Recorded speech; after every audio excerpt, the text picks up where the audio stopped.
मंडळ दिलं पाठीमागचं, आणि या पाठीमागच्या संचालक मंडळाने एवढं सुंदर काम केलं की 13-14 कोटीवरती असलेल्या ठेवी ह्या 45 कोटीवरती नेलेल्या मागच्या संपूर्ण संचालकांना, आणि तुमचं व्याजदर सुद्धा व्यवस्थित केलेला आहे, डिव्हिडंड जागेवरती ठेवलेला आहे. तर अतिशय सुंदर काम केलं. म्हणजे यांनी पाया रचला आणि यांनी कळस त्या ठिकाणी ठेवला.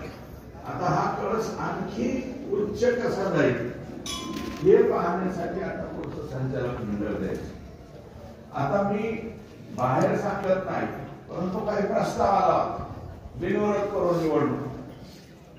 माझा व्यक्तिगत अनेक दिवस झालं, मी पण सार्वजनिक जीवनामध्ये आहे, ग्रामपंचायतीची निवडणूक विभागात करायची म्हणलं की तुमच्या भावकीचं नाव सांगा, गुरा मागला असलेल्या माणसाचं नाव सांगितलं, डायरेक्ट गुरा मागला भावकीतला, कोण आमका आमका आमका घ्या ना. आणि जर निवडणूक लढवायची पाळी आली तर त्यावेळेस मग म्हणते त्याला नको, याला लढवा.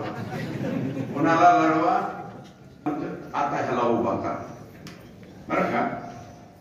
हे आणि या संस्थेमध्ये मी निवडणूक बिनविरोधच्या बाबतीत मीच सगळ्यात अगोदर त्याचा विरोधी आहे.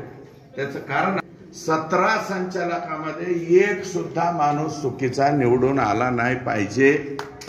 तिथं एक सुद्धा माणूस चुकीचा गेला नाही पाहिजे. का नाही गेला पाहिजे? की ह्या संस्थेमध्ये जो संचालक होतो तो फायद्यात अजिबात राहत नाही, तो तोट्यात जातो.